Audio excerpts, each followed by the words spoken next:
Okay, I think as usual I found the transition button and it's worked, and I'm in the green. I think even the title's right this time. It says Blood Bowl, but I'm missing my other co-hosts. So, hello, welcome to the Champs recap for season 25 OCC Champs. Oh my God, it's gone wrong already.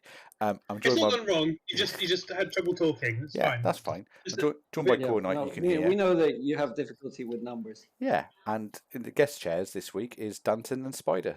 Danton, you've just heard, so Spydyr, hello. Hello. I'm just going to add you to the stream title, actually. Yay, I'll be official then. You'll be official.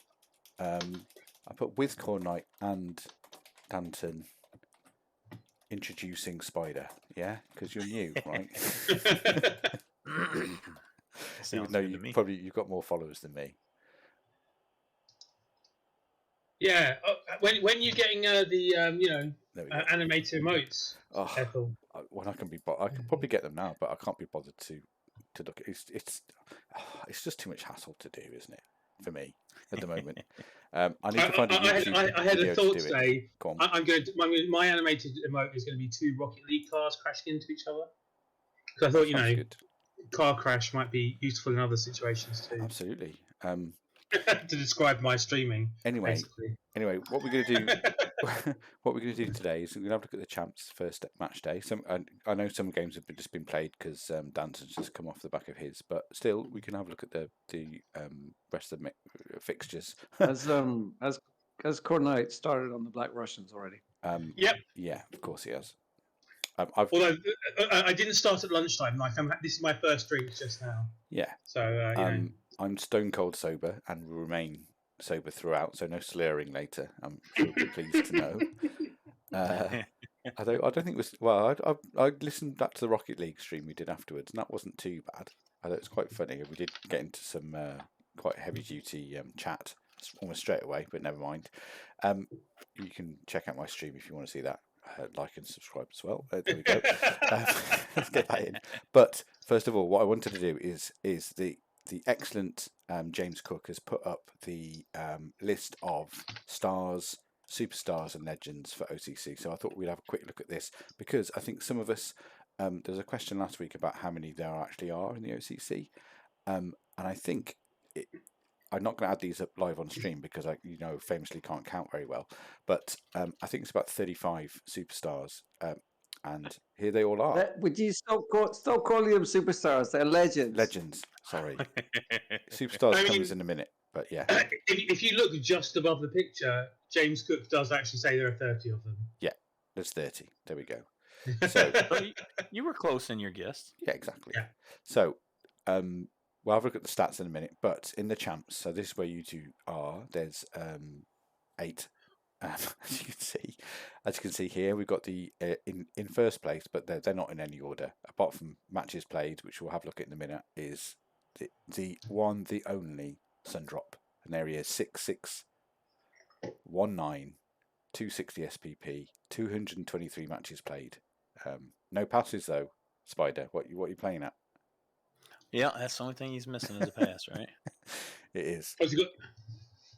He's got everything else. Or, apart from passing. And he's he's even got an interception. He does have an interception. He's got an interception, yeah. Well, 223 matches, you'd hope he'd at least got lucky one time and go to 6, right? Yeah. I mean, people don't throw that often. Getting interceptions is pretty unlikely, right? Look at all the other stars, and only one of the other Prem stars has an interception. Yeah, and that's Circumflex. Yeah, I mean, what's kind of? I mean, I know it's. Oh God, I zoomed in far too much there. What's kind of nice about this is that in the Champs anyway, I know it's decided by what teams are in there, but there's not actually that many killy pieces in there, really. I mean, all right, Sundrop's a bit bashy, but everyone else is kind of just a sort of general utility players that have got to the end of the line. I wouldn't say Sundrop is bashy. I mean, because he doesn't have Mighty Blow. No, that's true. There's some strength in there, and there's some agility in there, but yeah, there's no real killers of those legends in the Prem, and then you look down at Tier 1, though. Yeah, Tier 1's horrendous. There's more. There's more in Tier 1 than there is in the Champs, and yeah, this is why Tier 1. Sorry, Khornight. This is why Tier 1 in OCC is known as like the real grind. It's absolutely horrible because most of these are killers, right? I mean, it's horrendous. I mean, not quite most, but yeah, a lot. Yeah, actually, yeah, most. The majority. You're Well, right. I can see a lot of mighty blow on practically all these players here. Yeah, funnily enough, the only one in Champs who you could call a killer is Lasker's Brett Blitzer. Certainly not. Yeah. His two blitzers are well. I just played against them. They're both bloody annoying. Did manage to blitz the killer quite a few times with my piling on piece, but yeah, we can talk about that later. Yeah, and I mean, it's funny that Brian's a good one turner as well, isn't he? There, Danton, to return to that. But yeah, sorry, Spydyr, carry on. Brian also has 3 more SPP now. Oh. Why does Brian have a 2 medal next to him? What does that mean?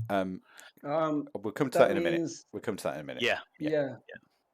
It means he's in one of the top 10 lists. Yeah. Well, it means he's number 2 yep. in touchdowns scored. Yeah. Sorry, Spydyr. Before you were going to say. Yeah, I was going to say, you noticed on mine for matches played, I have the number 1 medal next to it. Oh, so it's next to the stat. Got it. Yeah, all right. We'll have a look. We'll have a quick look at the stats in a minute after this. But yeah, go on, Spydyr. Sorry. So I was gonna say it's funny that Stundrop is not a built killer. He has no real kill skills other than tackle, and of course the strength. But he gets a more than he probably should armor breaks and removals. Yeah, without mighty blow. I like the fact that both Brian the Fecker has 69 touchdowns scored and Sir Taintalot has 69 casualties scored. Yeah, it's a nice symmetry. Yeah, except that Brian now has 70 touchdowns scored. Yeah. Okay. So in Tier 1 it's horrendous. They're all pretty much killers there. Especially some of these awful Nurgle warriors. I mean, two of them are the Underworld team. Yeah. And then there's 2 from the Nurgle team, right? And then 3 from the Chaos team. Yeah. So it's like those 8 at the top are all 3 teams, right? Yeah. Yeah, absolutely. And then if we could move on to Tier 2, it's just 6. And here's your Yeti Khornight in here, May. Woot. Yeah. Woot. And I think you've just played Hug a Tree, not Hippie. Yeah. Might notice that. What did he add to the kills in that game? No, we had a game of pushes. No. There were lots of knockdowns. There were lots of armor breaks. There were quite a few KOs, and there were no Kaz SP on either side. I don't think, despite both of us piling on everything and a lot of fouling. The fouls didn't really cause any Kaz either. So there was like a goblin was Kaz'd. There were he induced a couple of secret weapons, but basically it didn't do anything. Really. Yeah, it wasn't quite pillow fists, but there was no. We didn't get to the muscle. There was no one dead. It was a soft, hard hitting match. Yeah.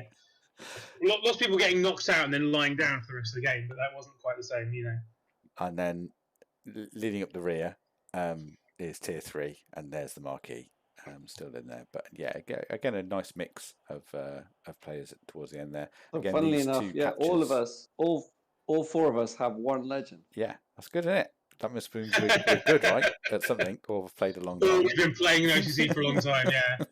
And that is this is one of the things I like. Why I like retirement and why I'd like there to be more death in Blood Bowl is I don't like the fact that anyone can get a legend. It should be rarer. When you say anyone, you mean me, don't you? That's what you mean. Yeah, you. Or you shouldn't get it just by playing for a long time. Basically, That's what bugs me. I do like Deceptively Honest, by the way, in your tier, who is the dwarf runner with movement, agility, fend, block, and Hail Mary pass. Now, when a dwarf coach takes Hail Mary pass, you know he's run out of choices. Yeah, let me just find him again, so people can see him. Who you're talking about? Yeah, this guy, I mean, 7. I mean, it's pretty good. He's 7.348, right? That's pretty. Pretty for a dwarf, that's amazing. That's amazing, like, isn't it? What one less square you need to push forward with your row of guard, and a lot more safety with that agility. It's still funny though. Yeah, that's the symbol you always have to look up, isn't it? But that actually means HMP. If you can see my mouse cursor there. But I know all the skills. I know all the things. Yes. Okay. Yeah. Fine. Right. Legends list top 10s then. So, amount of touchdowns. So yeah, Brian the Fecker is there, 69. Honourable mention to Marquis, who's there on 50. So he's actually on 70 now. So okay, only 70, only one behind Freight Train. But I'm sure Freight Train will get a couple this season, right? Oh yeah, I'm sure. But I mean, between Freight Train and Brian, I would imagine if Brian survives the season, he would score more in one. I mean, he's played I think a lot less games than Freight Train has, and he has a higher rate of TDs, generally speaking. Yeah, I mean, especially because also, sorry, Kielstad will be wanting to level up. I think he's got at least 1 or 2 kind of rookie-ish vamps, doesn't he? Yeah, 2, 3, maybe even 3 actually. Yeah. At least 2 at the moment. Yeah. I mean, he's going to be wanting to score on them. And for your information, Freight Train has played 30 games more than Brian Fecker. Right. To get that. Well looked at. Yeah. I was going to say, I don't know how you feel, Danton, but when Marquis scores, it's kind of disappointing because I don't really want him to score anymore because he's a legend. So there's not much point scoring on him, but you have to. You have to. Sometimes. I mean, it is part of the. I mean, it is a downside, right? In that when you're concentrating so many touchdowns on one player, that it kind of affects the rest of the team development. But I mean, obviously, when those touchdowns are one-turners, it's unlikely anyone else would have scored them. And then from open play, I mean, he does score from open play as well, but the other catcher, Eamon, probably scores more from open play than he does. But yeah, it's hard to kind of get touchdowns on my blitzers. Sure, absolutely. Yeah, I mean, it is difficult, isn't it? Because you don't really want to do the risky handoff or short pass either at that level, just in case. Yeah, especially, I mean, when you're playing against good coaches and unless the margins are so tight.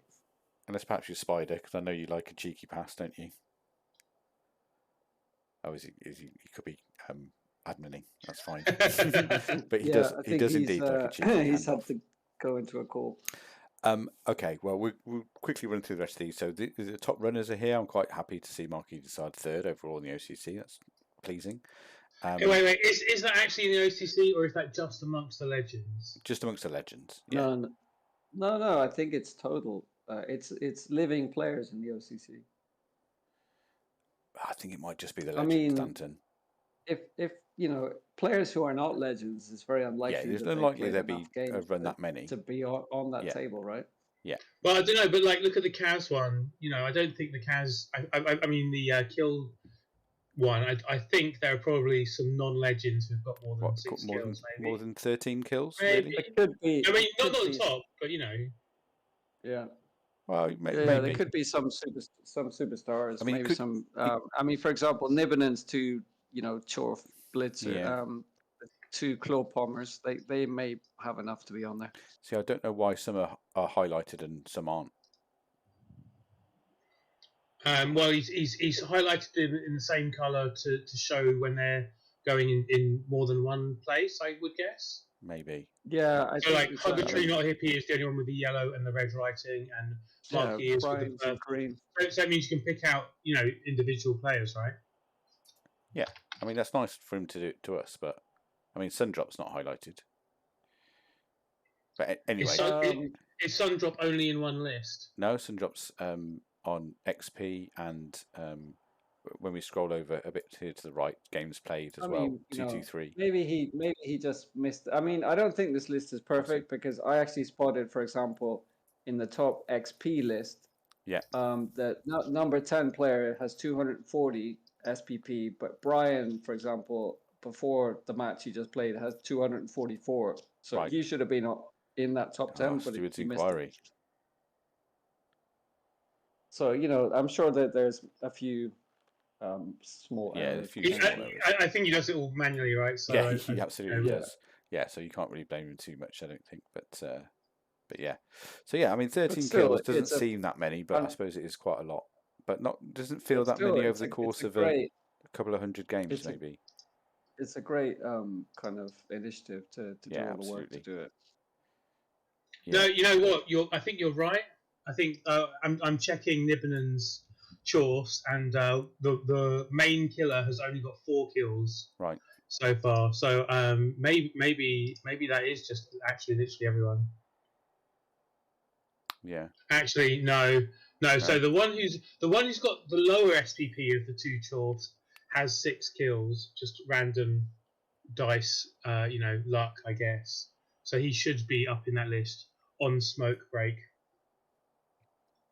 And I mean, Well, May. except the bottom one has 6, right? So Yeah, so it's Yeah. 10 out of 6. So that's why he doesn't qualify because edged he's out. not a legend. Yeah. Mhm. I mean, May's doing all right. 84 Kaz, 9 kills. Well, I mean, exactly like you say. I try not to kill with her unless it's gonna do. I try not to actually use her in a way that's likely to get her more kills. So I want the kills on the other players now, right? She's complete. But obviously, yeah, sometimes you want her for her to be useful. She needs to be in the middle, and she needs to be punching things a little bit. So she does occasionally kill things. You're like, oh, why couldn't that SPP have gone on someone else? I'm happy for her to just stand up and not get removed. Yeah, not removed every game. That would be my ideal, use for her. Yeah, I mean, I think that probably the most bragging rights is games played, right? 2-2-3 Sundrop. I mean, that's fantastic to avoid a rock and death with a niggle. I mean, to have just played that many games is kind of crazy, right? Crazy. I mean, no other team has played that many. No other player on a team has played that many. Right? The head-to-head confrontation, though, that I think everyone wants to see is Sundrop against Freight Train, right? When those two teams meet, I mean, that really is Clash of the Titans, right? It's 2 strength 6 blodgers, both with tackle, smacking into each other. I mean, when that game's played, I might even get the shotgun out and see what they do.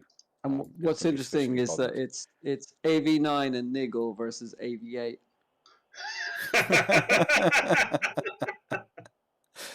Yeah, that'd be good. They'll probably just dance around each other, though, won't they? Not actually hit each other, but anyway.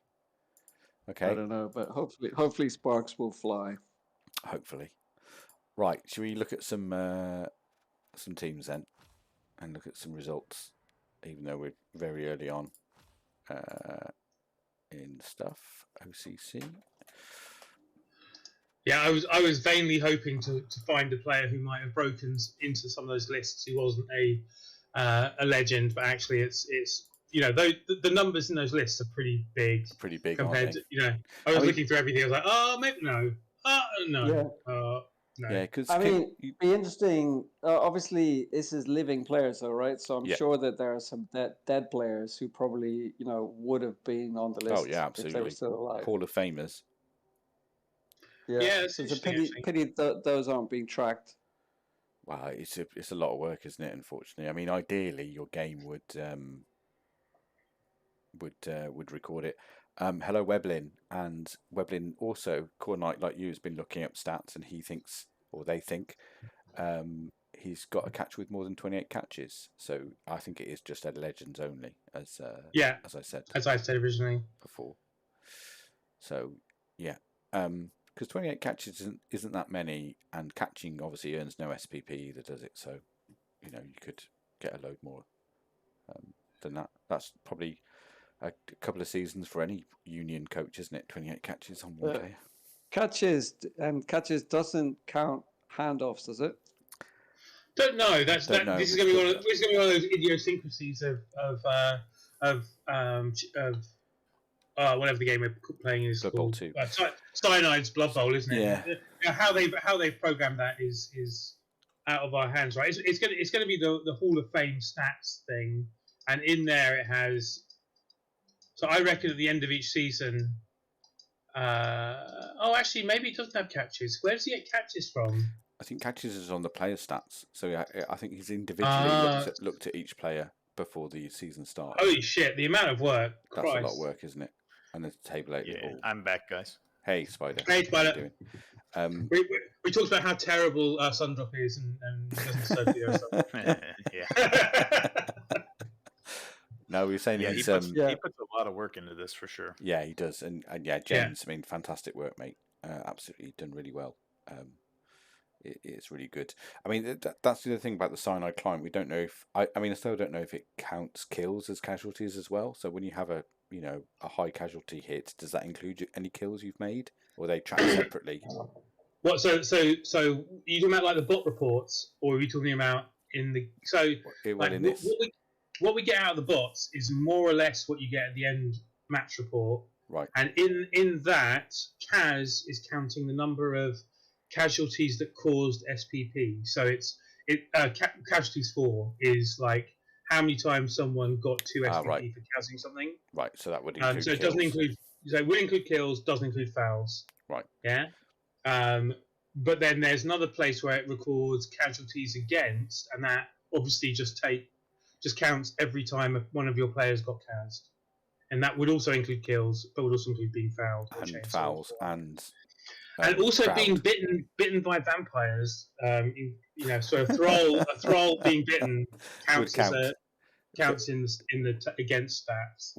So that would count for your opponent or count for you? Well, if you're the vampire team, it counts in your eating your Kaz taken. It's in your negative column. Your negative column.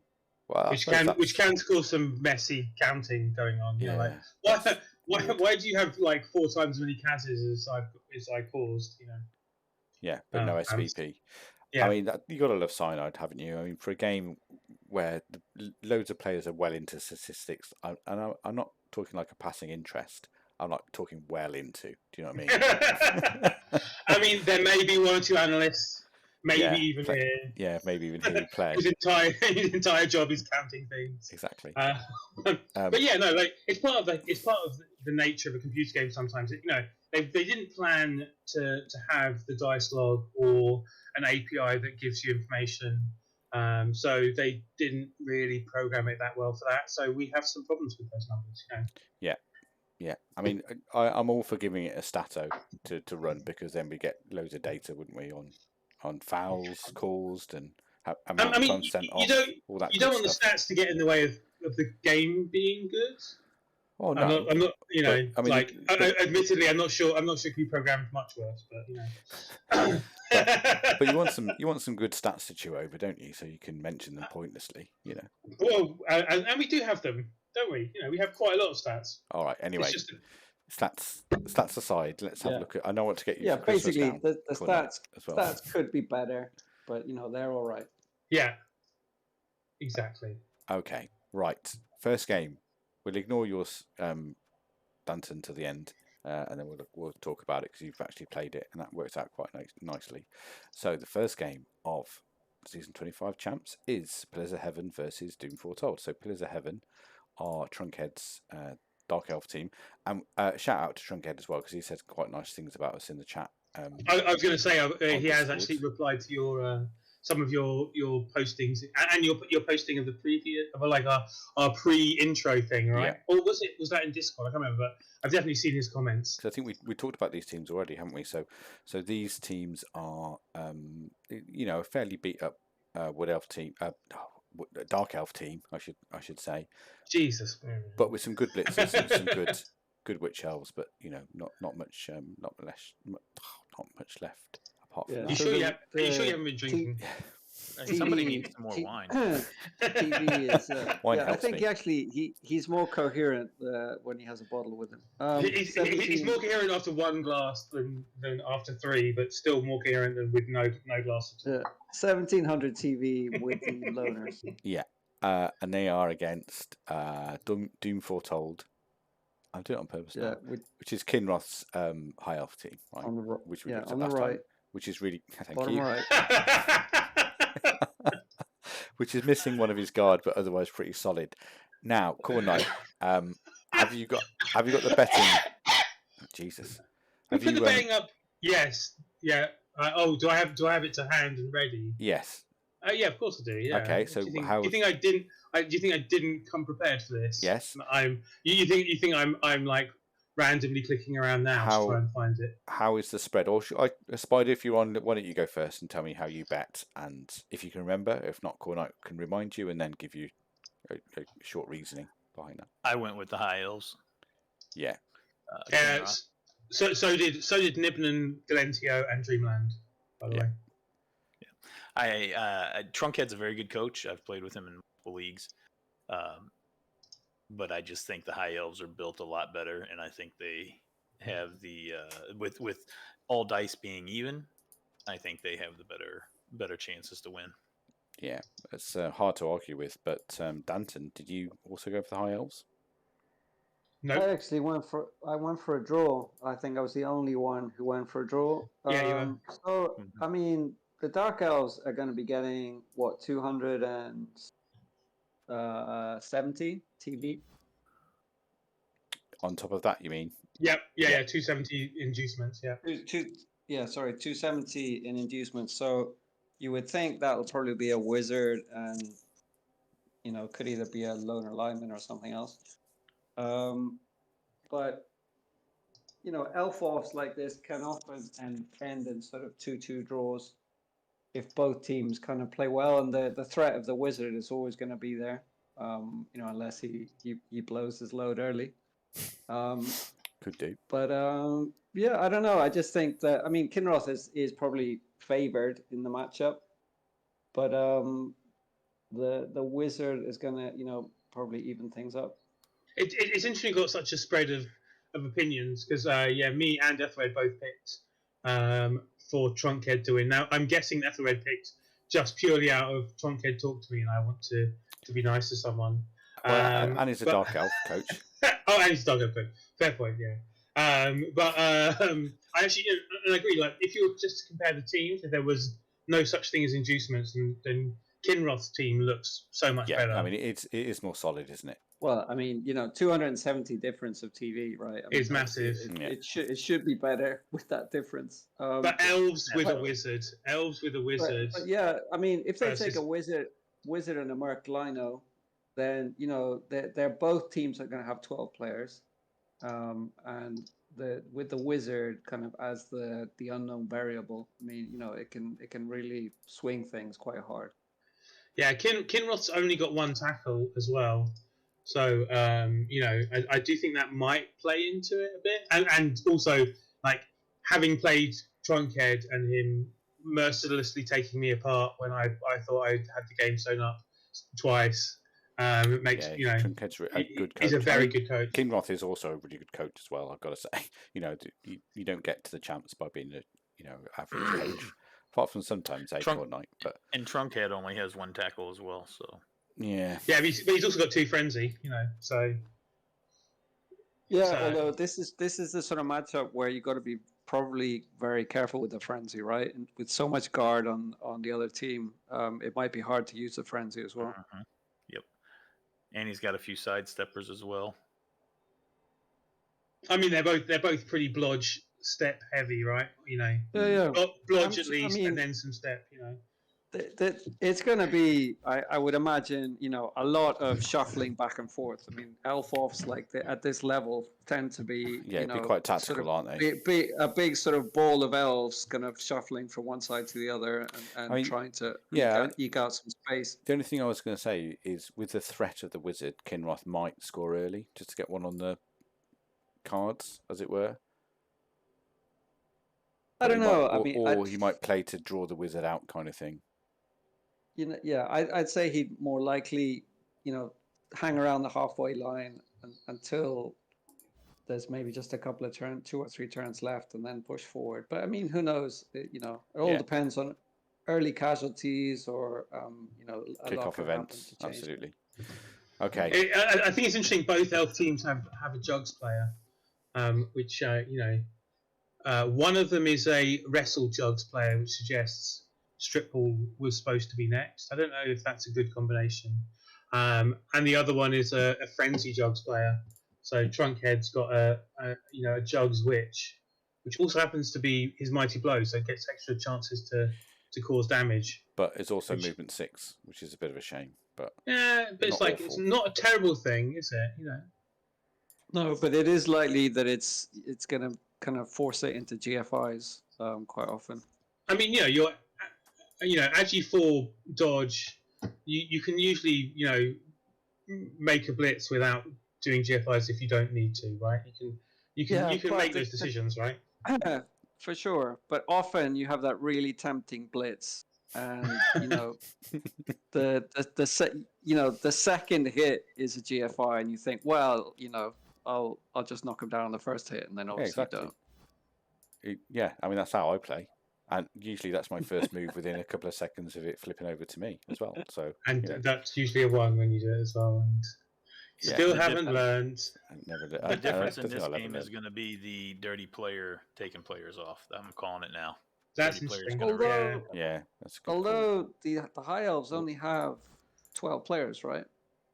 Yep. Yeah. So they don't really have a big bench to foul with. I think that dirty player is more for when they, when they're against the bash team with to kind of try and combat a piling on player on the other team. I don't know if you knocked over one of the 180, 190. Yeah. Either the witches or the blitzer with diving tackle hit the ground. I bet he's fouling them. Yeah. Definitely. Yeah, totally. But I would only do it if I had a lot of assists. Otherwise, I just think it's too speculative. I think the extra movement blitzer would be a foul target as well. Slightly less value, but in terms of the extra movement, I think to the game plan could be quite important. Yeah, I mean it's not unimaginable that you're going to get at least 1 assist on any of these players for a foul, and that takes them down to effectively armor 6 already, doesn't it? So that's where Sneaky Git would come in nice. Yeah, because you're not going off unless you break, and you're willing to take that chance. You'll take that trade off as long as you know you're breaking. But here, I mean, the big difference between the teams is 5 guard against 1. Right? Yeah. I mean, that absolutely that can play a huge role. Which goes to what you said earlier. The frenzy has to be really careful about what they're doing because of all that guard.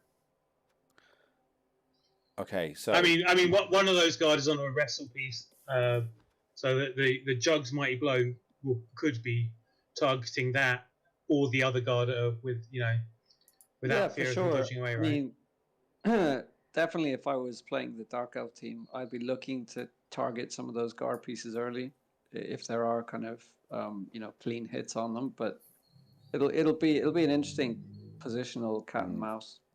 Well, I mean, I think you say that, but you can choose where to blitz, right? So if you know it's a frenzy trap, you just don't take it.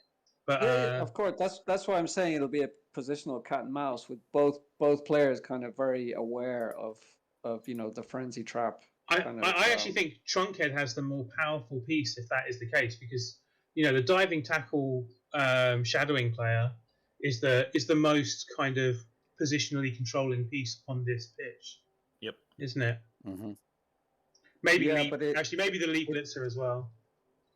No, I mean the diving tackle piece is really nice, but it needs the support. If it's just being swamped with guard, then obviously it depends on the situation.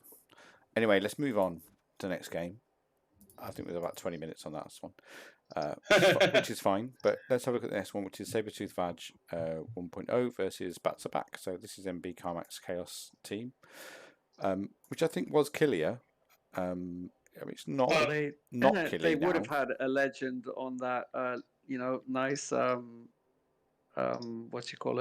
that nice image with all the legends, but it died in the last game last season. Yeah, literally. I think maybe even turned 15 at the last game. I think MB Carmack was telling me about it. Yeah, Kinroth killed it with a foul. Yeah. See, and that is what I told you. Oh yeah. He told me it was a meaningless foul on turn 5. Turn 5. No, it was turn 5. Oh, was it turn 5? Okay, sorry. Yeah. 4 or 5. You can hardly call it meaningless. A, if it was turn 5, and B, any foul that kills a legend is far from meaningless. Yeah. But so the words he described to me as were, to a meaningless foul, Apo came up dead. Oh. So you know, Well, that, but it's a chaos I player. I So can't be blamed for his use of the word meaningless. no, fair enough. So this is how MB Carmack's team is going to be running out. So that's 1810 with He'll have a loner, so 1870. 1870. Yeah. Yeah, come on, guys. How many players does he have? It's gone now. We look Yeah. later.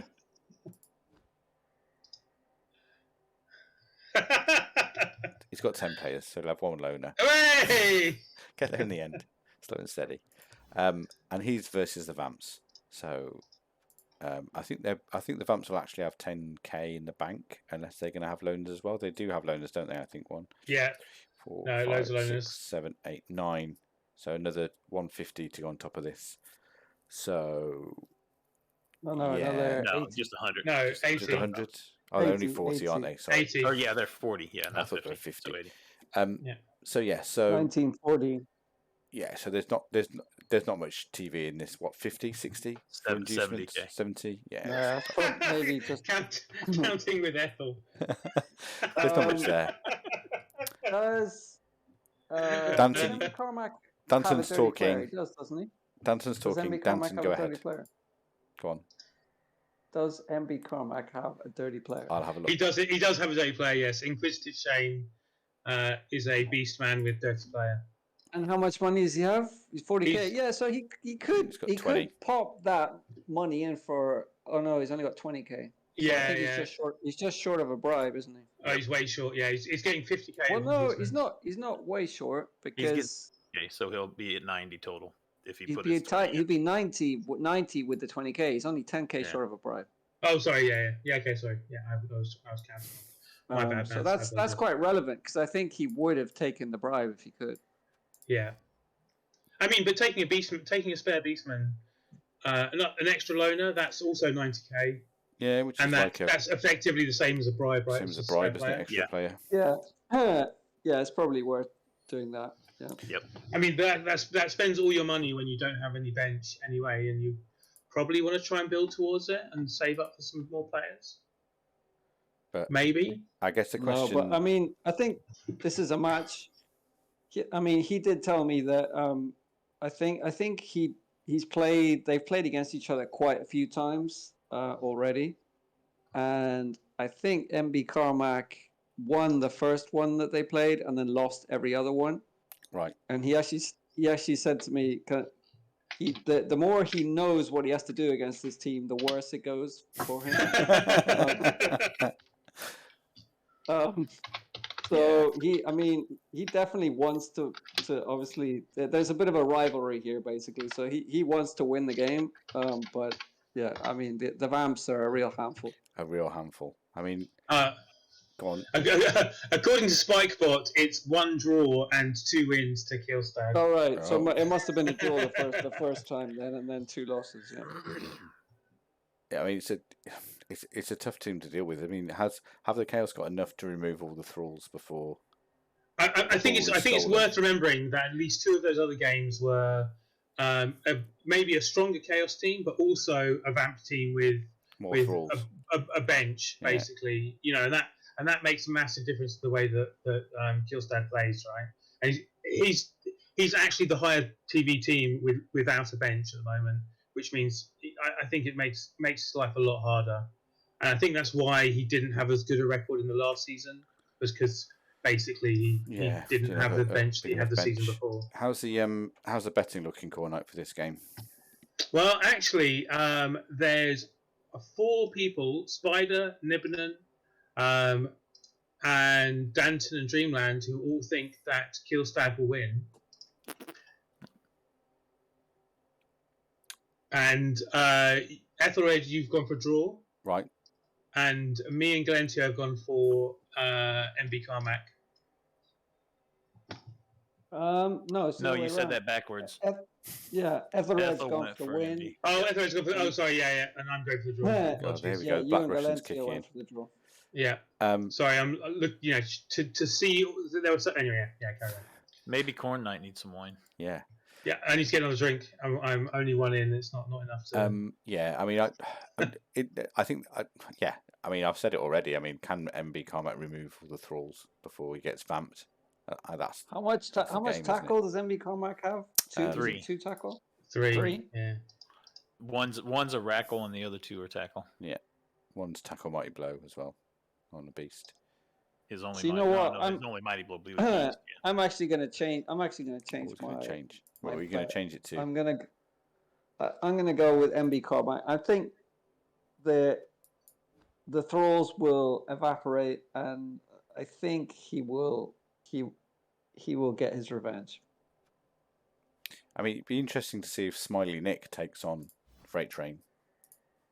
He does need 2 assists, but he's strength 5 against the Freight Train's 7-6-4-8, which is insane. But yeah, again, we'll have to see what happens there. I mean, there's a lot more guard on this team, as well. So the guard really helps. He's only going to have 5 thralls. Jesus. Yeah, that's not very many, is it? And he's only got 2 pro vamps. Oof. Yeah, but the Chaos don't have hardly any mighty blow at the same time. Yeah, they've only got. They get 3. 2 or 3. Yeah, but it doesn't matter if the vamps are the ones to remove the thralls, though, does it? Yeah. I suppose three is enough. Is it at? Where's it at? It's at MB Carmack's, and he's only got. Yeah. He's only got a. He's not got a stadium. Invasion. Yeah, right in pitch invasion. Okay. So. Yeah, that's fine. Okay. It's gonna be a close one though. It's gonna be a good game. It'd be a good game, I think. Yeah. Yeah, I'd like to watch it. I don't know if the schedule's up when they've agreed to play. Neither stream, do they? Or does Killstud stream? Yeah. MB Carmack streams. Yeah. Oh, he does. Oh, right. Yeah. I know. Yeah. You knew that. I knew that on some level, but I didn't know he was streaming his OCC games. But that's fine. Okay. Let's move on to the next one then. I can actually I can quickly look up when they are. All right, playing. you look that up, Danton, and we'll start looking at the next one, which is Raspel's Pontifices versus Infernal Demonsmiths. So this is the Lizards versus. They're playing tomorrow. Chorfs. Tomorrow at 8:30. Okay. Tomorrow 8:30 UTC. Yeah. That'll be quite nice. So 9:30 your time. Okay, so here is Raspel's Lizard team. Again, we've talked about all these teams already, so we're not going to cover them again. But looking fairly solid, apart from a couple of Sauruses. Well, one Saurus needs a few skills, but apart from that, nothing too bad. And they are playing the Chorfs of not Nibbin and Ant-Man. There we go. Which means they're the lucky team to play Ant-Man the week that he's missing 3 Chorfs. Missing 3 Chorfs and a rookie Hobgob, which is absolutely fine. Is he got? I mean, basically, he's down to 11 players, which Yeah. What's he getting? What's he getting in terms of inducements? So Ant-Man is currently 17-20, but he has got 30 to burn. But how many players? Does he he's got 11. He's got exactly 11. Yeah, they both got enough. No loners, so it'll be 170. Oops. Yeah, I'll let you if guys he burns work it the out. 30, if he burns the 30k, That'd be 200. Yeah. 160. 200. Sorry, 160. So 190. Yep. So 190. for Chorfs. Bribes. So Do I hear an increase on 190? Holy cow! I've been hanging around Ethel too bad. That's still not right. It's 260. I wasn't even trying. Catching. Well, how much? It's 260. 260. I've been etheled. It's good if we. So he can get 2 Merc Chorfs and give one of them guard. Yeah, not a bad shout. I think that I think having played Niblin when he was down players, I think that was what Niblin did. I think it's a good idea. I think that's probably the best. I mean, it gives you a bench, gives you more guard to fight against the Lizards. So. There aren't really that many great Chorf inducement choices otherwise, Not right? really. No. Yeah. You got a dirty player, so maybe a bribe, but you probably want a bench more, and the bench means you can foul if you need to as well. Yeah, I mean, I think you need. I mean, the Chorfs having tackle as well is obviously useful against the Skinks, and I think. Can't remember. Has he got a couple of blood sources? Yeah, one blodge, which obviously blodge, break, tackle my blow. Well, so in terms of betting, one person went for a draw, and that was Nibbenen. Right. 3 people have gone for Ant-Man, and that was me, Galentio, and Dreamland. And 3 people have gone for the Lizards, and that's Ethelred, Spydyr, and Danton. Ooh. Now, I clicked on this before looking at teams or before reading about Ant-Man's busted up team, but I'm still going to stick with Ant-Man just because I feel like it. And you still got two claw mighty Chorfs, right, that are available. Yep. So he could remove some sources. Yeah, and if he gets rid of them early, then it's game over, isn't it? Really. But I want to see how little Benedictus the Fourth does again. He, if you remember, is the Strength 1 Dauntless strip Rog skink, who's a bit nearly a legend. Well, I mean, all right, he's got quite a long way to go, but I mean, he deserves to get to legend, doesn't he? If anyone does, this little guy. Yep, he's a long way though. A long way, yeah. Yeah, I mean, with the role that he has, he's not going to be accumulating. Well, he's not going to be surviving for long. That's the main. I mean, yeah, he's going to be so far, though. I mean, he? He is. I mean, you could just rename him to Kamikaze Skink because basically that's his role. He's got 2 niggles as well. Let's not forget. Yeah. So I mean, breathe on him and he should go, but he doesn't. He's still there. I don't think he's even had that many. Well, I mean, I don't know how long he stays 25. on the pitch though. Yeah, 25 casualties sustained. That is quite a lot, actually, isn't it? 86 games. But yeah, okay. Fine. Let's have a look at the next one, which is Spydyr's game. He has got Nibbenen, and there's a bit of chat in the Discord about this as well. So Nibbenen's at home, so let's look at him first. His team obviously is unchanged from last season. I mean, horrendous amount of Chorfs, all pretty skilled, apart from one just who's a rookie. Couple of nice balls, nice ball carrier, hobgoblin, block, and then obviously Spydyr. You've got your Sundrop and fairly full squad for you. I mean, I know it's been much lower than this, but you've certainly built it back up. So yeah, Spydyr, it's your game. So what do you think? Obviously, you're going to bet on yourself, but how are you going to cope with Nibbenen? It's a good question. Hope that I remove those 2 claw pieces. Yeah. And I'm giving him 290, I think. So yeah, it'll be a wizard for sure. Probably some bribe. Maybe a couple of bribes. Yeah, it's a tough. Or no, it'd just be one bribe. Yeah, it is. You're I not actually blessed with guard either, I have are to play him. I play him next round, so I play him right after you. Yeah, I mean it's going to be tough for him too. It's not going to be easy for either of us. It's really going to be the removal. Who gets the removals, I think, is going to win. I mean, the Lizards have kind of the speed advantage, right? I mean, they can, even if they're getting outbashed, they can kind of switch flanks and outpace the Chorfs as well. I mean, not just the speed advantage, but the agility advantage as well. Those 3 AG4s are going to be great. Yeah. Those. I mean, unless they're kind of rolling snake eyes, they can basically go anywhere. And the only really threat of a piece that can do anything to him is the bull with tackle.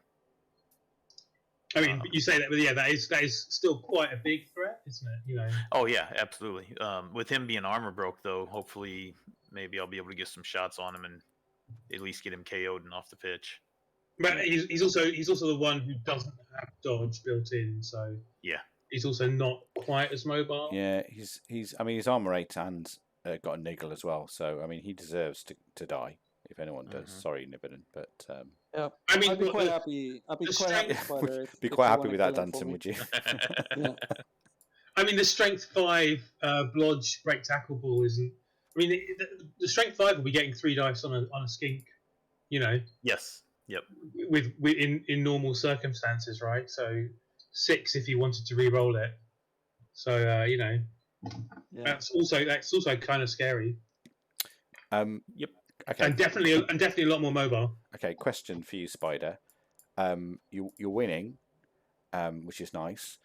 It's near the end. You know, Danton's got this Chorf team next. Do you go easy on? Do you go easy, or do you put the boot in and help your human mate out? It just kind of depends on how the positioning on the field is, where my players are. Like if Sundrop's still out there, I'm going to be extra careful to protect him. I mean, it's kind of too early in the season to be asking yourself, would you if Danton and Spydyr were at the 2-horse race, and you knew your opponent was facing Danton next, this would be very different, right? Would leave him. Yeah, you definitely. Yeah. I mean, if anything though, if I was Spydyr, I would be looking at Nibbenen as more of a rival than my team, kind of towards the end of the season. So any permanent damage you can do to the Chorf team, I think is nicely worth phrased. Danton. But that yeah, brings up a good point. That brings up a good point, and it could go either way. I mean, do I want Nibbenen to have his full roster the whole season, where he has a better chance to get more wins and potentially, assuming I win, give me that threat like Danton mentioned? Or do I let him have some of his players and not go hard on it, and hopefully he kills Brian before I have to deal with Brian? Yeah. I don't know. It's really just dependent upon how the game looks at that specific point in time. Yeah, absolutely. Like I said, with the positioning and everything. You can never tell, and sometimes you cause damage without even intending it because you're rolling dice, right? You don't, you can't control what happens when you 2-die block someone often, because you're always going to take that block no matter what. So. I mean, but you can decide how many fouls you're going to take, right? I mean, it's fouling is the choice, isn't it? Really, I guess that's what you can directly control. And like I said, it depends on who's on the pitch. And I mean, if both of his pylon killers are still on the pitch and Sundrop's on the pitch, then I'm probably going to be fouling them, trying to get him off the pitch if I can. Yeah, because that's less players that can kill Sundrop potentially. Okay. All right. It's worth mentioning that I'm the only person who thinks that, taking in our top 3 at the end of the season betting, I'm the only person who put Nibbenen as one of the contenders for top 3. So if I was Spydyr, I'd be trying to kill this team, just as much as possible to ruin their chances. Yeah. Yeah, I mean, if you can beat up on Chorfs, then you're going to take it, aren't you, every day of the week? The problem is that Nibbenen's thinking exactly the same thing, right? He's going to try and do as much damage as possible to Spydyr's team as well, I imagine.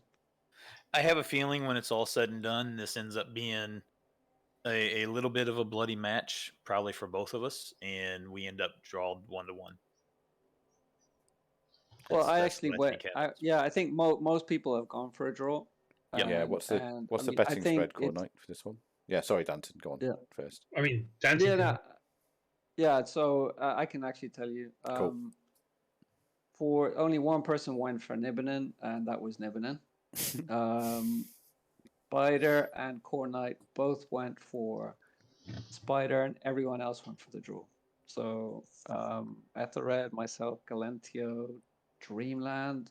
I think that's it, right? Everyone. Yeah. I think the most likely outcome is a draw for sure, unless the dice are very heavily favored one way or the other. Obviously, if they are heavily favored, if they're heavily favored towards him, I think I still have the better chance to pull the draw out or potentially a win, depending on how the game goes, than he would have of pulling the draw out against me if the dice were heavily favored in my, just because of the skinks.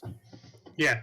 I think the skinks are like elves. You only need a couple of skinks, skinks and Sundrop with his mobility as well. I mean, that's a lot of tools. Because Sundrop can pop the ball at any point in time.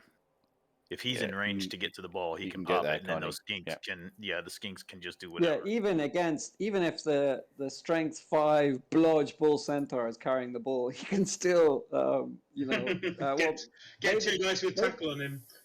Maybe if it's in the middle of a cage surrounded by guard, then he won't get 2 dice on it. But there's a lot of situations where he probably can get 2 dice on it. Yep. For sure. Thanks, Khornight. That was disgusting. And then the And final we play Sunday at 1700 UTC. Okay, so that's 6 noon my time. 6 UK, and 7 for you. Yeah, 7 that- for that our should European be- friends. Should be an interesting match. Yeah. And I will be streaming it. Okay, tune in. It's just is it the Spydyr? Yeah, the Twitch.com, Spydyr. the Spydyr. Yeah. So people should check that out. The Spydyr with lots of Y's instead of I's, though, right? Yep. Yeah. Cool. And then the final game has been played. 2-2. So normally we'd cover this next week, but he is here, so let's give him a chance to speak. And yeah, just briefly tell us about it, Danton. What happened? So I mean, it wasn't like a very eventful match. Basically, I won just before the kickoff. I noticed that Lasker sacked he had an injured lineman that he sacked. Right. So I bought a lineman which put me just above him in TV, but he just put in like 20 or 30K for a babe, and that was it. Right, sure. I won the toss, put him into kick, benched Brian. He managed the 8-turn grind. I had a situation where turn 7, I had a clean blitz on his killer with my killer, and put him down, didn't break armor, and just couldn't overcome the temptation of mashing the piling on button. And obviously piled on, did nothing to it, and that made it a lot easier for him to basically to break through. Really should have overcome the temptation and not piled on. It. But it was his killer. Did you break armor? No. Did you say? Not with that blitz. I did actually get to blitz it 2 other times in the second half, and actually KO'd it in the second half. But he used the apple on it to keep it on. Oh.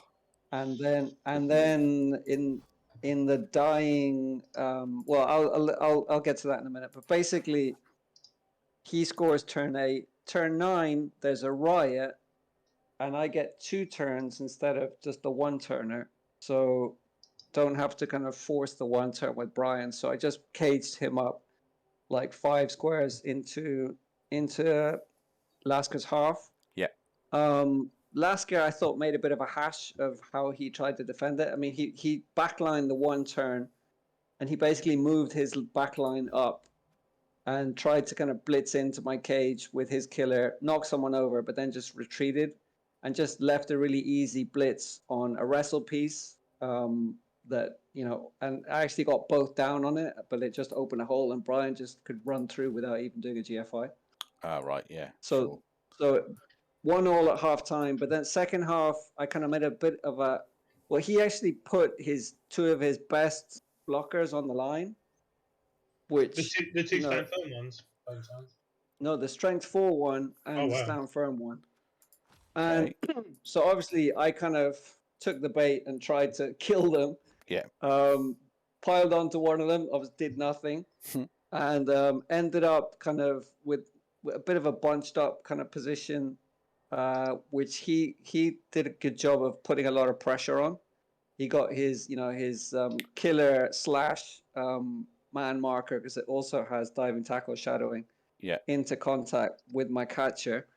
So I actually had to hand off to Brian and kind of do a bit of a flimsy screen up the left, and he was able to get circumflex, which that's his legend ball carrier blitzer who rolled all normals, but he's one of these charm players who, even though he's all normal skills, he somehow just always seems to roll exactly what he needs to roll. Powers and AG6 kind of thing. Yeah. And he managed to sack Brian, but he didn't pick the ball up. He could have done a GFI to try and pick it up in a tackle zone, but he didn't. And that actually gave me a chance to... That's when I blitzed his killer to free up a couple of players he was marking. And, he used the Apo to keep it on the pitch then. And I managed to gather the ball with my other catcher, Eamon, and push up the sideline with him. He blitzed it with a wrestle piece. And couldn't get it down with a reroll. So basically, I was kind of forced to score in 4 turns of my drive, because my drive was basically a bit of a shambles. he had 5 turns to score back, and I thought I did a really good job of defending against it, and he made again, turn 15 pushed. He had to sideline cage with only 2 players as part of the sideline cage, Sure. and the rest of his team left behind, and I was able to kind of swamp that. And yeah, I pinned him to the sideline with like 4 players, but he still found a way to basically kind of he got a 1D POW, and then he managed to blitz off, and he had to do 2 3+ dodges past tackle with no re-roll, but made them and scored basically. Yeah. So a little bit kind of no, it's not dice, but I could have maybe I tried to dodge a lineman right at the very end of my turn, which freed up one of his linos who was able to do 2 GFIs to give him the 1D. So maybe that was a small mistake on my part. Yeah, but if the dice are rolling like that, there's not much you can do, really, is there? Anyway, I mean, yeah, I put him in a situation where he had to roll a lot of dice, and he rolled them, and he scored. So that's all I can do, really. Exactly. But yeah, I got the MVP on the rookie blitzer, finally leveled up. Yeah, let's have a look. And rolled double 6s. So I mean, think I'm probably no brainer, isn't it? I mean, that'll be your second. Yeah, it's 2 strength 4 blitz. Actually, makes my blitzers quite strong overall. I mean, 2 strength 4 blitzers, the killer and the agile one. But I think, it's only it's set of 4 good blitzers there. It'll take me to 1700 TV. But I think it's probably worth it. I mean, that's still low for the champs, isn't it? Against some of the other teams you're playing. So I think it's really nice. For a human team without an ogre, it gives you an actual, some strength that that humans are kind of missing, right? Yeah, I'm still a bit guard light though, with only 2 guard. But you'd much rather have a strength 4 guarder than a strength 3 guarder with something. Yeah, and the extra strength means obviously I can 2-die blitz pieces without having to kind of move a guard into position as well. It could be a good safety eventually. And he's only 2 touchdowns away from another skill, right? Far. So from getting guard himself. 10 to 6. Yeah. Is he named after anyone, Danton? Shea Fitzmangle, or is that just nah? Generic Irish all the players are just Irish names. You should say actually. You got for reasons I can't explain who Shea is, but he knows who he is.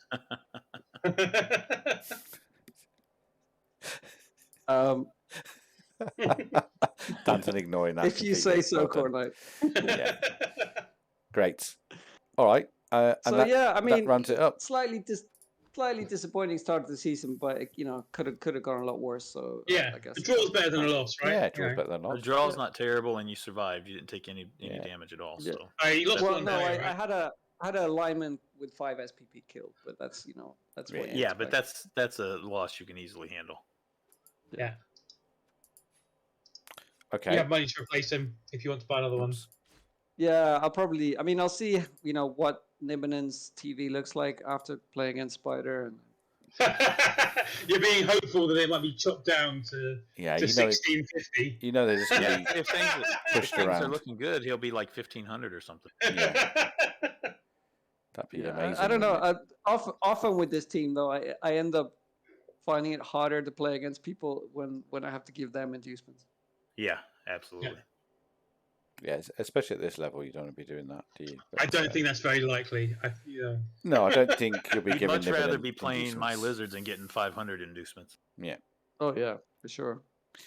And that's it. I mean, it's not worth looking at the leaderboard, although I just did because there's only 1 game played and there was a draw. But you are top at the moment, Danton. So long way down. I am. Yeah. Take a picture. Take a picture. It's like I don't know if you have this in the sports you follow in the US, Spydyr, but at the very beginning of the football leagues here, depending on how your team does, sometimes you're top and take a picture because you're not likely to stay there for very long. But and actually, it's just worth mentioning, betting wise, only 2 people bet on the draw. Oh yeah, go on. That's right. So who was that? first points on the board for both Spydyr and Nibbinen. All right. Well, I'm not gonna start that now, but because do we'll that mess next it week, up. 'cause we'll mess it Yeah. up, and I'll give you Do it double next points. week's review. We'll do it next But week. I also got a draw, and Niblin also went for a draw in my game. So maybe Niblin's the new draw The new guesser. Spydyr. Yeah, Yeah. absolutely. No, if you go through and look at all my choices, the majority of mine this week in all the divisions are draws. Typically, the first 2 to 3 weeks, I tend to take a lot more draws just because that's the more likely outcome early on. And you don't know the players well enough, maybe. Not maybe. really that. I mean, sometimes it might play a little bit into it, but it's just more like usually the first 3 weeks, players aren't going as risky or aggressive to get a win because they know they still have several weeks to make up if they don't get the win. So coaches will tend to be a little more passive and be happier with a draw. That's interesting. Typically, I mean, obviously, I was totally going for a win in my game. I should say I'm not. Well, you will if the circumstances dictate that you can. Yeah, right? and Khornight, you were behind as well, weren't you? So it was 2-1 to Keith, right? So you. No. No. I mean, it was his drive first, and he scored on his drive. But I was very close to not letting him score on his drive, and then I scored relatively. I scored in the perfect amount of time, having removed a lot of his players, admittedly to KOs, and then had a pretty good chance to score again. Like, take for example, if I'm playing in a game and it's turn 16 and the game's already tied, and I have a chance to potentially one turn, but that one turn I don't have any rerolls, and that one turn is going to take me going through tackle with 3 go for it's where I don't have built-in rerolls with a skink that I really don't want to take a chance of potentially losing. I'm more likely to just say I'm good with the draw because I don't want to take a chance of if this MIA-po's gone. If this skink hits the dirt, and a lot easier chance that he gets permed or killed. I don't want to take that chance. See, this is why I don't have any runners with skills at the moment. Right, but if it's week 6 or 7 and I'm playing for the division title against a few other teams, I'm going to take that chance. Absolutely, right? Yeah. So that kind of mentality or predictability is where I go with going for draws early on more often than not. It's interesting. Sometimes it works out, sometimes it doesn't. Yeah, absolutely. Yeah, sometimes, that's it. You got to choose to roll the dice, and sometimes it works, and like you say, sometimes it. Yeah, and sometimes at the start of the season, you might have a player just 1 SPP off of a level, and you just prefer to try and maybe vanity pass with him instead of before doing pushing for that really unlikely score. Yep, exactly. And there's a lot of situations like that could dictate what you do. Okay, well, that's the champs done, and that's the end of the show, I guess, more or less. We will be back next week, but actually for the Wednesday night show, I might be back, but I don't know. But you might have to host the Tuesday one, or the Wednesday lunchtime core night if you can. Okay, that's fine. Yep, I can. And then I might be able to dial in. And we should probably cover But what Dreamland's division. Yeah, Danton. Are you guys going to do another pre-cap of the other divisions, or just wait until next week? Oh, so we did. We did at lunchtime yesterday. We did mine and F-Weds. Yep, 3 and 2. Oh, okay. But we didn't have time to do. So the plan is that we did it a bit early this week because the rounds rolled and we were afraid that people would play all their games too early. But I think we should go back to we're going to stick to Wednesdays. Yeah, lunchtime, and then lunchtimes for the non-champ divisions, and then evening for the champ division. So it'll be on twitch.tv Khornight or whatever my channel is. It is. In the non-champs, basically, you're just going to go over the results, update the betting, and then. I mean, we got 3 divisions, so we'll try and go quickly. We'll try and do it quickly, and then do predictions. You're not going to do a team by team in depth review like you normally would. No, I don't think we've got time for that. To be quite honest.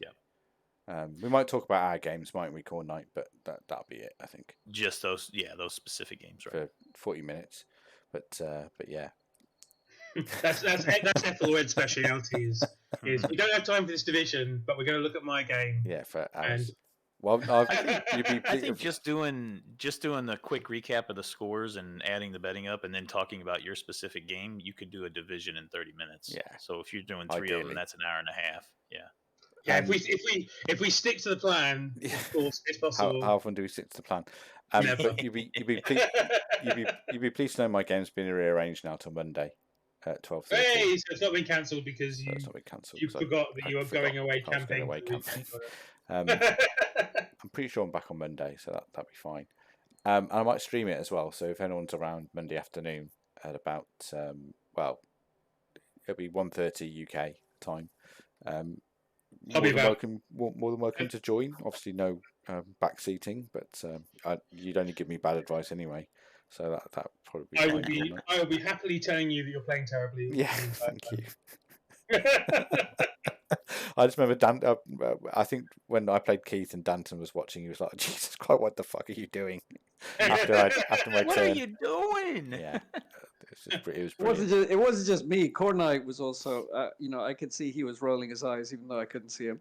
Yeah, I spent a lot of my time talking to Ethelred during his game with my head in my hands, not looking at the stream. I'm getting better.